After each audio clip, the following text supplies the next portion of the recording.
hanggang kapaligiran at kinabukasan. Wala ka nang hahanapin pa, Samahang todo at kay saya. walang pagod na naglilingkod sa inyo.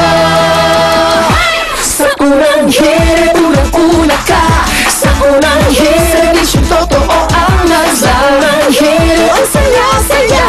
Sa unang hirit, unang hirit, unang hirit, mangunguna ka. Good morning mga kapuso, ika-18 araw na po ng Marso at gising-gising na tayo dahil ngayon po ay Fun Friday! At syempre kahit papalapit na po tayo sa weekend, hindi pa rin po kami natatapos sa laging pagpapaalala sa inyo. Sa oras ng kalamidad, dapat laging I am ready.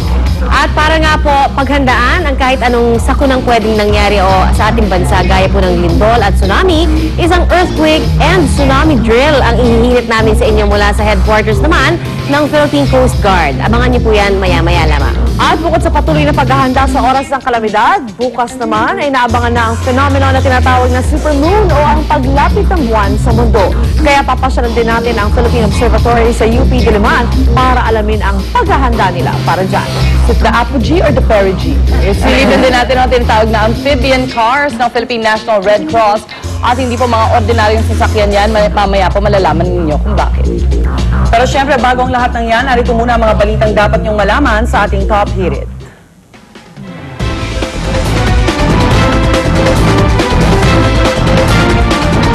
Bilang ng mga namatay sa lindol at tsunami sa Japan, umabot na sa 5,000. Ilang Pinoy naman sa Bahrain, humingi ng tulong matapos maipit sa gulo.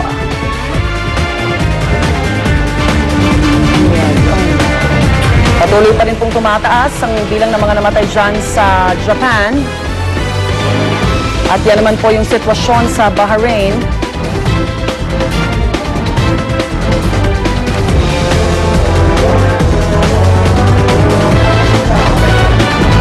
At Bangko Sentral ng Pilipinas, iniutos na ang pagpapasara ng Bangko Filipino.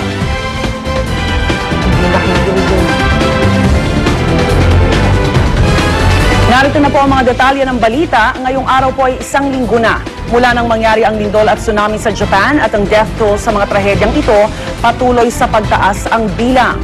Umabot na po sa mahigit 5,000 ang kumpirmadong patay habang mahigit 9,000 naman ang nawawala ayon sa pinakauling tala ng National Police Agency ng Japan. At karamihan daw po sa mga nasawi at nawawala ay nakasentro sa mga probinsya ng Miyagi, Iwate at Fukushima. Mahigit 300,000 residente naman ang nanatili ngayon sa mahigit 2,000 evacuation shelters.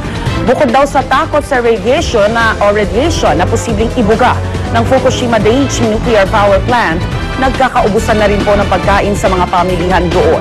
Hindi daw kasi makapasok ang mga supply dahil sa kordon ng mga pulis. Samantala, matapos mag-abiso ang Japanese government na palikasin na ang mga nakatira sa loob ng 20 kilometro, maging ang Estados Unidos nag-abiso na rin sa kanilang mga kababayang nakatira sa 80 kilometro mula sa planta na lumikas. Ang bansang France naman, pinag-aalsabalutan na rin ang kanilang mga kababayan mula sa Japan. At bukod sa Amerika at France, 20 bansa pa ang naglabas ng travel advisory sa mga kababayan, kabilang po dyan ang Pilipinas. Kaya naman napuno na ang Narita Airport na mga banyagang gustong makaalis ng Japan. Ang Pangulong Noynoy Aquino naman nakiramay sa bansang Japan nang binisita si Japanese Ambassador to the Philippines Makoto Katsura. Kasabay nito muli niyang sinabi na handang tumulong ang Pilipinas sa Japan. I reiterated the offer of the Philippine government and our people to assist them in whatever way and capacity we have capabilities for. Samantala, bilang paghahanda naman ng ating mga otoridad sakaling tumama ang radiation at tsunami sa bansa, isang drill ang isinagawa naman ng Philippine Coast Guard. Sa simulation exercise ng Coast Guard, animoy isang pelikula ang eksena kung saan napasugod ang ilang mga rescuers para sagipin ang mga sugatan sa tsunami at agad sinakay sa rubber boat ang mga biktima.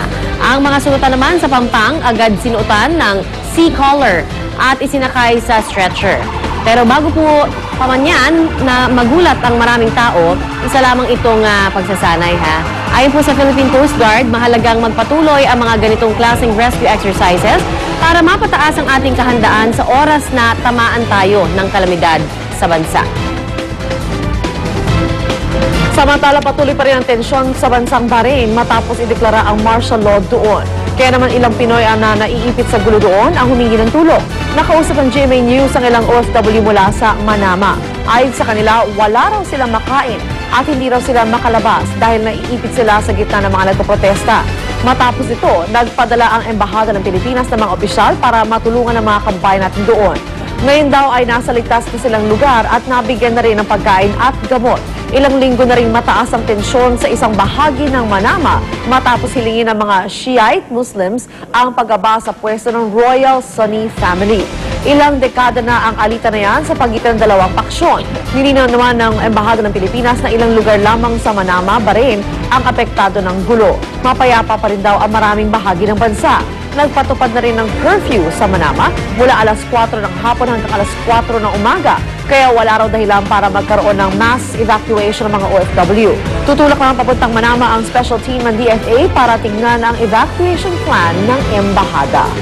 Parang tuloy-tuloy yung gulo, no? Para doon sa ating mga kababayan na naninirahan sa iba't ibang panig ng mundo. Parang nagkasabay-sabay ngayon. Kaya yung DFA nga, parang di na rin nila alam kung anong unahin nila sa dami. At saka yung resources ng DFA, nabawasan na rin yun kasi mga ibang umuwi na galing Libya. Yes. Ang laki ng money din na pinalabas nila para mabigyan nga tigta 10,000 pesos yung ilang libong umuwi dito. So ito, they also need funding once again to be able to Totoo yung get these people out of it. Tsaka yung sponsors siguro to help them. They were asking ng mga airline companies kung pwedeng tumulong. Tsaka yung mismong tao ng DFA, para bang, syempre tinatanong natin kung parating meron ba silang ready na mga tao, nakahanda pa rin ba yung mga talagang maggagabay doon sa ating mga kababayan doon, di ba?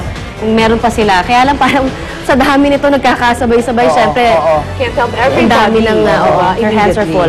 And even yung buhay ng Pilipino after, diba? Yes, yun pa. Kawawa din. At samantala, matapos ipagpaliban ang pagbitay sa 3 Pinoy na nasa death row sa China, pinal na ang desisyon ng gobyerno ng China sa pagbitay sa kanila dahil sa kasong drug trafficking. Yan ang malungkot na balitang inihatid ni Chinese Ambassador Liu Jianchao sa gobyerno ng Pilipinas.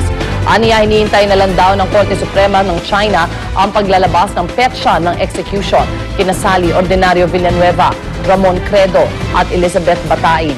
Hiling na ambassador na maintindihan sana ng mga Pinoy na sinusunod lamang nila ang batas ng China. Ang pamilya Ordinario tila pinagsakluban ng langit ng malaman ng balita. Ang tanging hiling na lamang daw nila ngayon sa gobyerno ng Pilipinas na pagbigyan sila makapunta sa China para makapiling si Sally habang buhay pa ito. Ang DFA naman hindi raw susuko sa pag-aapela sa kaso ng 3. Samantala, iniutos na po ng Bangko Sentral ng Pilipinas ang pagpapasara ng Bangko Filipino. Mayroon itong mahigit 177,000 depositor. Agad namang tiniyak ng BSP na agad mababayaran ang 77% ng mga depositor nito. Sila po kasi yung may account na hindi tataas ng 5,000 piso at covered ng insurance. Ang mga depositor na may account na mas mataas sa 5,000 piso ay kailangan mag-file ng deposit insurance claim sa PDIC. Umalma ang pamunuan ng Bangko Filipino at sinabing iligal ang ginawa ng BSP. Pinag-aaralan na ng BSP ang posibleng kaso na isasampa sa mga opisyal ng Bangko Filipino. Kakalungkot na naman yan. Hirap niyan. Yun nga, kung milyon-milyon ang nakadeposito, 500,000 lang makukuha mo na it would take really long para Million 500,000 na yun. 500,000 ba? O yun ang maximum. Maximum. Yun ang Pero usually 100,000 lang Ay, hindi naman. Depende sa, naman sa, may computation naman sila na pag nakita naman, minsan nga nagbibigay pa sila ng interest, depende kung kailan mo nilagay yung pera.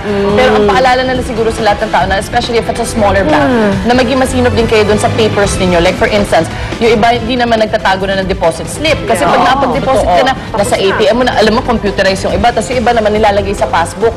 Pero eventually, in the eventuality nga na magkaroon ng mangyari, kakailanganin mo kasi mag-present ng mga proof sa PDIC na ikaw talaga ay merong account doon at totoo yung account mo. That's why it matters na tataguin niyo po yung mga bank statements niyo. Although iba kasi ang ginagawa nila, online na eh. Yes. So paano yung pagka nagsarado ang banko, doesn't mean pati yung website nila magsasara, you can't access anymore your statements, di ba? Email din yun eh. Akong email siya. Sa ang nabalitaan din natin yung sa Bangko Filipino, karamihan sa mga depositors, maliliit na account lang yan. Tapos Savings ito, talaga. savings talaga. Kaya siguro parang masakit sa loob na bigla na lang mawawala yung kanilang ininto, pinaghirapan.